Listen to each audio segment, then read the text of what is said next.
Hello, everybody, and welcome to the Lead with Impact series. I want to welcome everyone to another Power Pack session of our Lead with Impact live series that we've been doing the last about 8 to 10 weeks. I am Grant McGaugh. If you're not familiar with me, I'm the CEO of 5-Star BDM, and today we have an incredible discussion lined up. And I want you to really sink into this because we have a question of the day.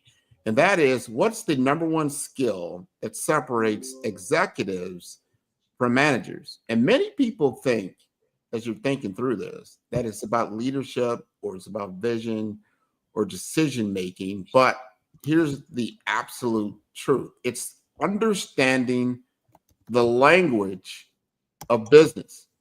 And today we are going to dive deep into why mastering financial fluency, strategy, and business decision making is the key to advancing into executive leadership. And we couldn't have a better expert to guide us than LaTasha Barnes. Now, LaTasha is the former CFO of Orlando Health Bayfront Hospital, a strategic business leader, and a financial powerhouse. And she has helped organizations navigate multi-million-dollar decisions and now helps rising leaders understand how to speak the language of business so that they can advance their careers. And also joining me today is my co-anchor, the brilliant Dr.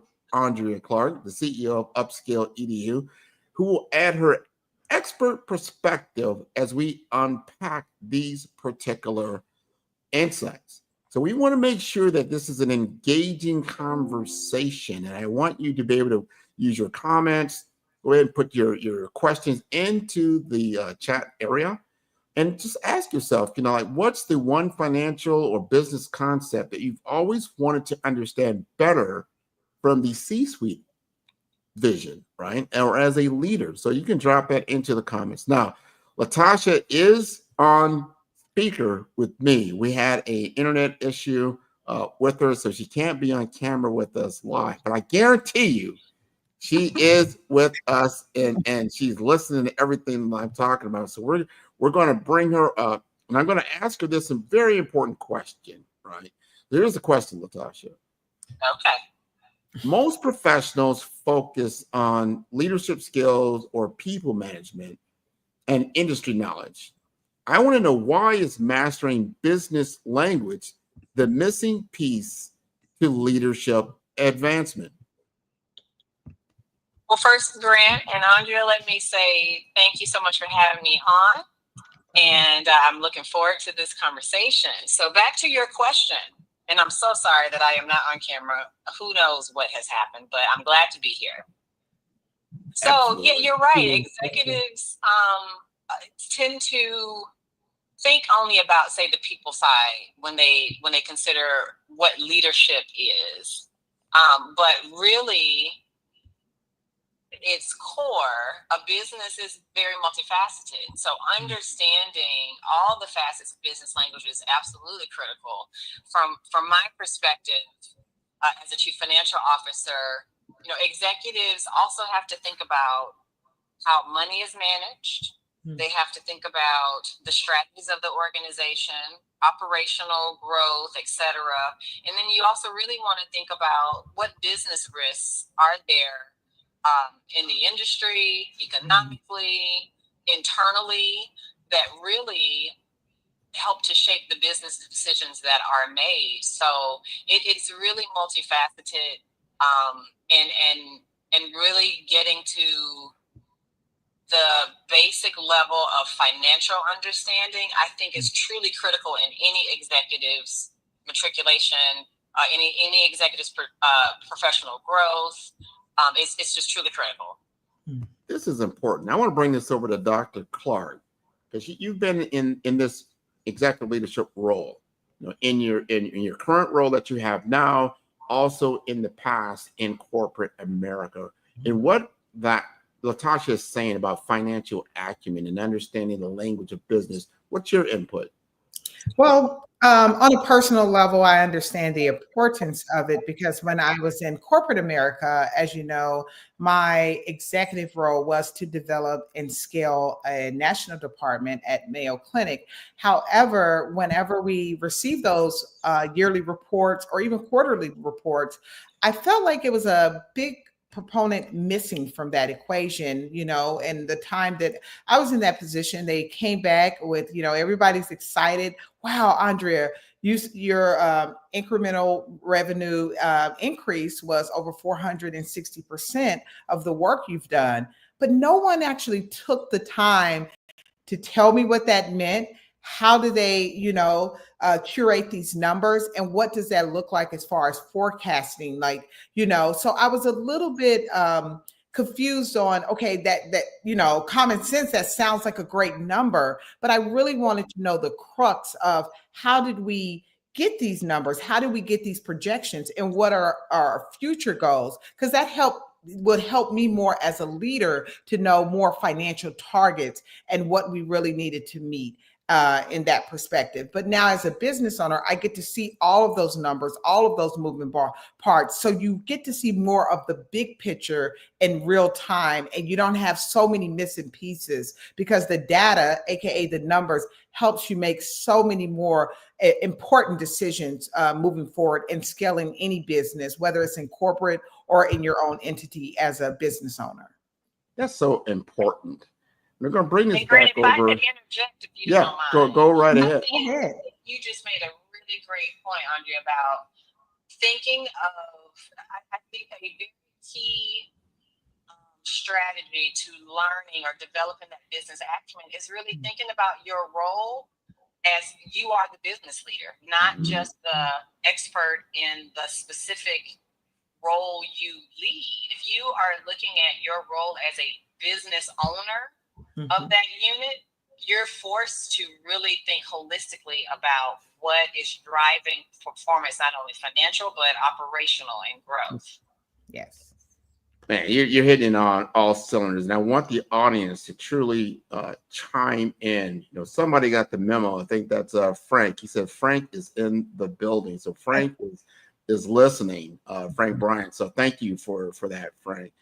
And, some of these key points are very, very important. We have to understand that executives don't just lead people. They manage the money, the strategy, the risk. And if we don't understand financials, P&Ls, ROI, we really can't play, or be difficult to play at that executive level. So my question to LaTasha is, what was that one business skill that truly transformed your own career? That's an excellent question. I tell this story all the time. My career has been really built in healthcare. I've been in healthcare for more than 25 years now, and executive leadership for about 12 now. And I believe the one crucial skill that I learned was to think beyond the financial statements. As the chief financial officer, that is my expertise. That's my role. That's my responsibility to make sure that we are all in the organization being good stewards of those funds, right? I'm looking for the RO, the return on investment. I'm looking for health in that balance sheet. I'm looking for a balanced approach to revenue and expenses. But what I learned is that I've got to also have an eye for operations. Yeah, I need to understand what's happening on that nursing unit. I need to understand from a labor perspective how resources are being utilized, what risks, like I mentioned before, what risks exist, what business risk is there to solid operational success, which then leads to margin. And so me being able to kind of play in that operation space to let my peers and my colleagues and those that really do the hard work in the hospital or healthcare setting, let them know I understand, or I seek to understand what their day looks like, how they make this stuff happen. That, I think, has propelled me more than anything, because it helps me to be influential with them when I need something from them, if they believe that I understand what they go through on a daily basis, that I understand how their work is so crucially important. I think we need to hire LaTasha to be my CFO. If my CFOs thought like that, man, they were like, it's all about the money, it's all about the numbers. But you're understanding what's creating the numbers in the first place, and you know how to push those levers. Man, that's wonderful. That is wonderful. I want to get Dr. Clarke. What is your input? I concur, and I think it was the inverse for me. As I said, I was more on that operation logistical side of it. So I know the systems, I know the process, I know how to hire people and communicate with executives at various hospitals throughout the nation. But how does that translate on the business side? How does that translate financially? Because that gave me more of an understanding of where our mission really is going, right? So let's face it, without business acumen, you're going to hit a glass ceiling faster than you may think, right? So you can be the best at your craft, but if you don't understand the financial, strategic, and as LaTasha pointed out, the operational side of the industry, you're going to get stuck in middle management, right? And we always want to ascend higher, right? While others are moving up, you're going to find yourself like, why am I only with the middle management, right? So you have to learn how to speak multiple languages, right? So that's not only being fluid in the business acumen, but definitely in that operational space and the financial space. And then you can build on top of that. And that's what we're doing with Lead It with Impact. We're giving you those fundamental key financial terms, by business acumen terms that you need to use as a springboard so you can kind of break through, catapult through that glass ceiling of middle management so you can play on a different level, like you said, Grant. So you can use different levers to navigate your career in the direction that you deem for yourself in the future. I think what you said is so important. When other people start to hear you speak in those terms, and they say, wow, she's not speaking from a managerial standpoint or director standpoint. She's speaking to me as a senior leader in how we look at things. Maybe we need to bring them in and give them a seat at the table because they understand what we're truly trying to accomplish and what we're talking about for the most part, right? I want to ask the audience, so this is important. This is where you're going to get something out of your time that you're spending with us. What is the one financial or business skill that you think leaders need to master? I want you to put that into the comments, right, as we go along, because we've got great leaders here that actually understand this at a high level. This is your opportunity to learn. So don't be shy. Put some things into the comments. And while we're waiting for that, I'm going to ask LaTasha this. We're going to break down the business game, truly understand what leaders really need to know. Now, LaTasha, you have been there, right? You've been in these trenches, the top decisions that need to be made, especially at a hospital. So we want to make this as actionable as possible. So if someone wants to step into financial leadership thinking, where do you think they should start? I think it'd be great if someone has access to that company information, or if it's a business unit and you've got access to your unit's financial information, pull down that profit and loss statement and just take a look at it. For one, you may not understand at all what it says, but at least you can familiarize yourself with what's on it. I don't think it'll be that much of a shocker once that leader can have the information in front of them. But don't be afraid to reach out to the financial leaders in that organization to help you walk through that information. I mean, you've got an entire finance and accounting department in almost every organization, every large organization. And so those folks would love to walk you through your information. There is nothing more, I think, value added that I, as a chief financial officer, or my team can do is ensure that our leaders understand their financials, because it helps to keep the mission's core up front, and it keeps valid data in front of that leader that helps them to better make decisions. But I would not be afraid to reach out to the financial leaders in your organization and say, hey, I would like to understand better what these statements are. How does this impact what I do?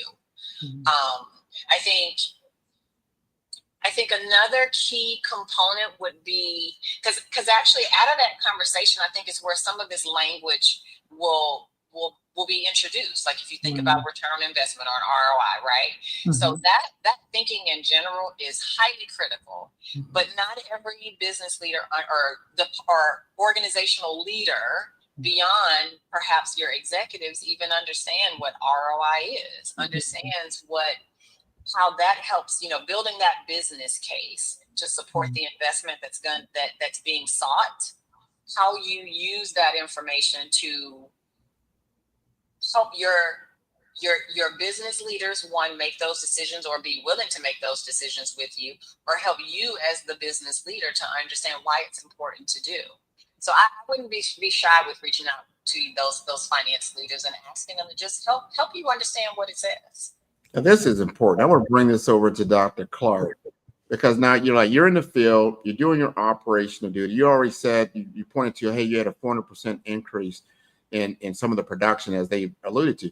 Did you feel comfortable going to the financial leaders and asking them these questions that LaTasha is alluding to? And that's a great question. I think how my position was set up, I was still based in Washington, D.C. So I was, my home office was there in D.C. So reaching out to Rochester, that was kind of that distance there where Mayo Clinic was based. So not necessarily, because when I traveled up to Rochester, I'm bogged down with meetings all day, right? So I'm always at meetings and traveling. So I didn't make the time, to be honest, to really say, okay, financially, what does that incremental revenue increase really mean, right? So I'm a self-starter. I kind of did go do some research on my own, but I did feel like it was a barrier there. And that's where, what we do now with the training is to build that confidence up within yourself to, if you don't, as LaTasha said, know what an ROI is or other financial literacy terminology, then we want you to have that confidence to say, hey, could you break that, that terminology down to me just a little bit more, and ask extended questions of how does that align with operational decisions, and how does that financially impact the increase or the decrease of the business sustainability, so ask real questions that gives you a more holistic viewpoint on not just the finances, but try to throw in some of that business language in there, operational language in there, and you'll be surprised. You'll look at your entire department from a different lens if you do that. I agree. So here's the challenge, and for our audience, this is a key takeaway. What's the key takeaway here is that the next time that you are in a leadership meeting, especially now we're going into a new month, it's going into March, right?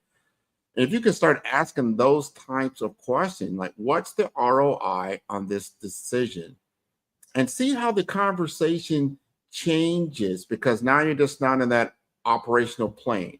Or if you're in technology, you're not just talking about the technical plane. You're starting to put yourself in a different light within the meeting, because now you're starting to ask financial questions and you're starting to ask business questions with around the implications of all these things. And that type of business skill will begin to set you apart.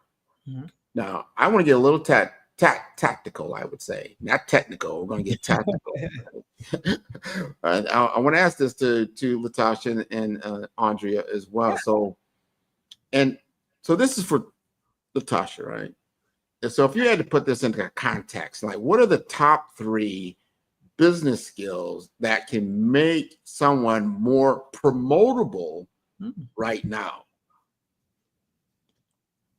So speaking of the language of finance or financial operations, I find, finance is very technical, right? Accounting is very technical, but someone that's in a leadership position, if they really stepped back and if they've got a great business mind, like they understand the business, they're already thinking along the lines of what we're talking about. They just don't know what the words are. They may understand a return or a return on the investment without even knowing that it's called, ROI. So I just want to throw that in there, I think, versus honing in too much on the technical aspects of what I know, because I am the expert. And from a financial perspective, it's if you took a step back, there's probably more that you know. You just aren't using the literal language that we're talking about. So that financial acumen, hopefully, is there. That would be the first thing I would say from a business skill. Financial acumen for sure. Understanding what those numbers mean, having a good grasp of your organization or your unit or your department's budget, and what are the ins and outs? Where is the revenue coming from? What expenses are going out? What are we using our dollars for? How are we using that margin that we're earning? I mean, these are highly educated folks. So as Ondreia was saying before, definitely be proactive in trying to understand that financial language, but reaching out when you don't quite think you have a great grasp of it. I would say the second thing is that strategic thinking.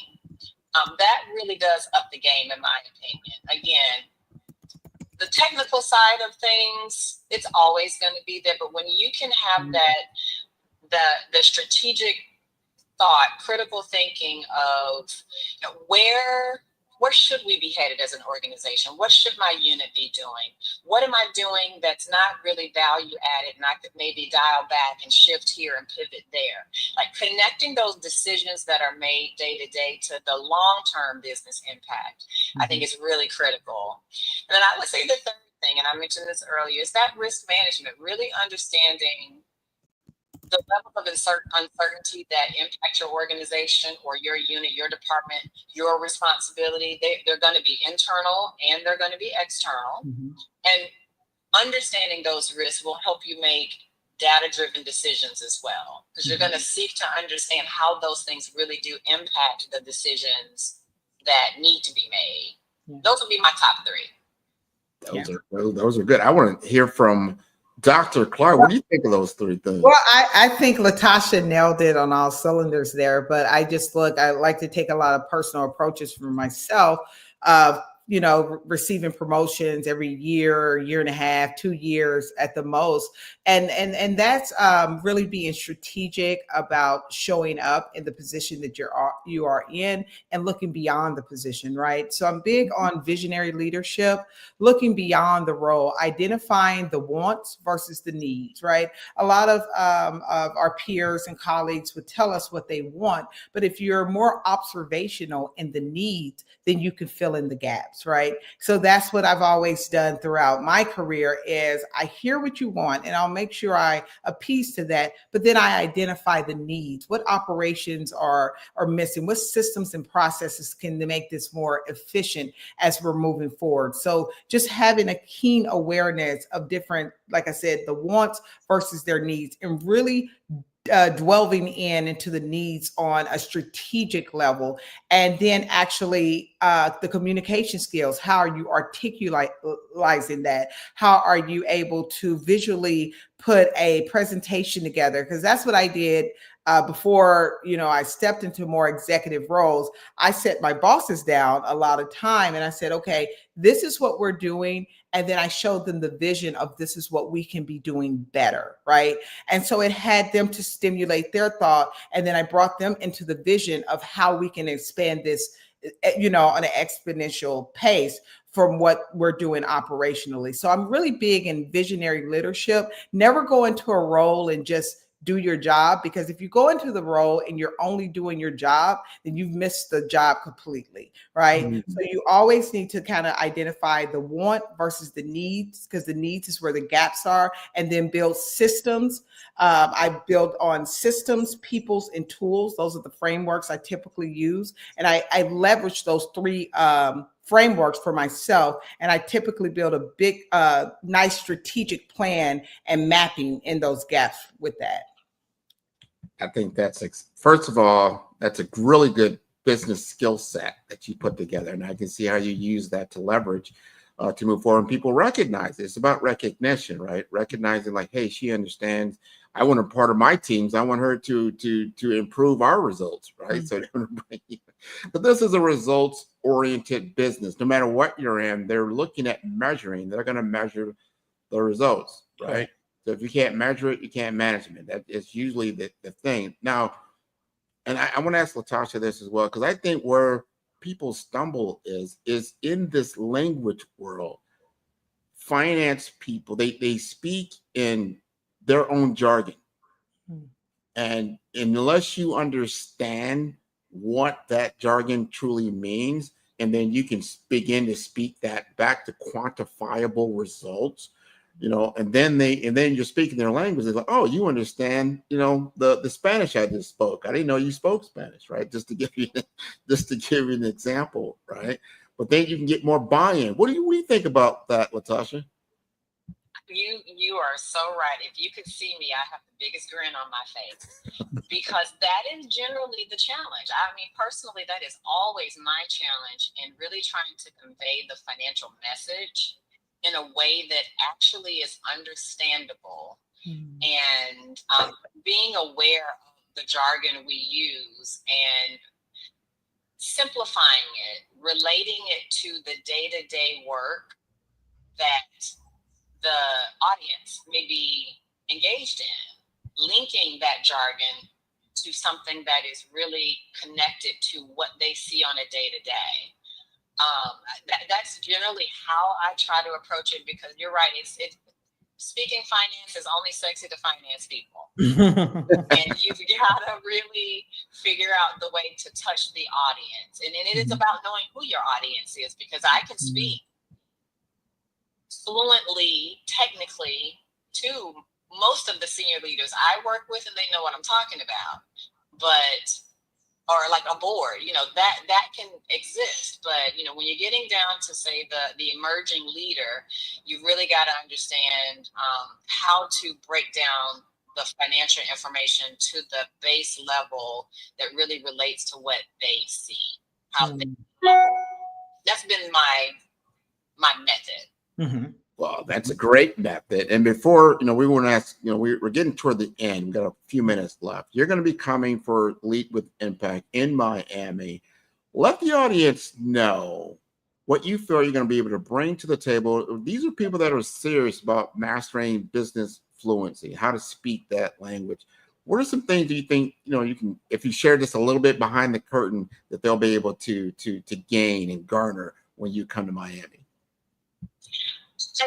My goal is to almost, you kind of led me with your previous question here. My goal is to take the stigma and the mystery out of financial information, really help the audience dig deep, break down the barriers that might exist to the lingo and the jargon that we use, and really just make it simple. I want to talk a little bit more about, engaging in the operational side, so that you can understand better what's behind the numbers.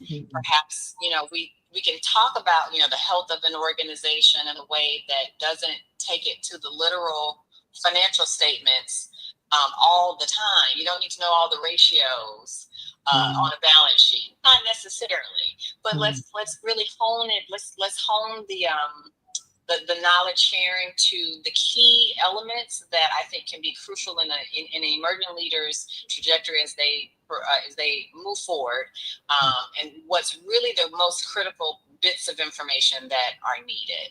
I think really breaking down the terms, breaking down, using some examples, some real world examples from my profession, from my professional development, of how simple learning financial information really can be, and how it really impacts the growth trajectory of an organization, how it impacts the strategy, and really relating how business decisions are made when that business fluency is present. I think that's well stated. We got just a few seconds here. Dr. Ondreia, Clarke, you got to tell us how they can sign up for Lead with Impact. Yeah, as LaTasha and Grant said, this is a great opportunity to expand your business acumen, financial acumen, strategic, visionary leadership, and just surround yourself with individuals in the field that's done it and done it well. So you can definitely go to upskill.edu/event and go ahead and book your ticket. We have a limited amount of seats available, but in this exciting 2-day summit at Miami-Dade College at the medical campus, March 22nd to March 23rd, we will bring you in and have real world case studies. And real world case studies, I'll say this, Brett, I know we're wrapping up, but real world case studies meaning what are hot topics in the industry today? How do we make decisions with the political climate as we're navigating funding and things of that nature? How does that translate into departments? Why do hospitals close certain departments? Why do we have certain mergers? That's where LaTasha will give us that literacy, financial literacy, and terminology, so we can look at the big picture on all cylinders there. So March 22nd to March 23rd, go ahead and get your tickets today at upskill.edu/events, and we will see you in the boardroom. Well, you have all heard it from both of them. We're talking about business fluency. We're talking about how to understand the language of business from a financial metric. This has been wonderful. Again, thank you both for being with us. We will be back next Friday with another important message. Thank you so much. Bye-bye.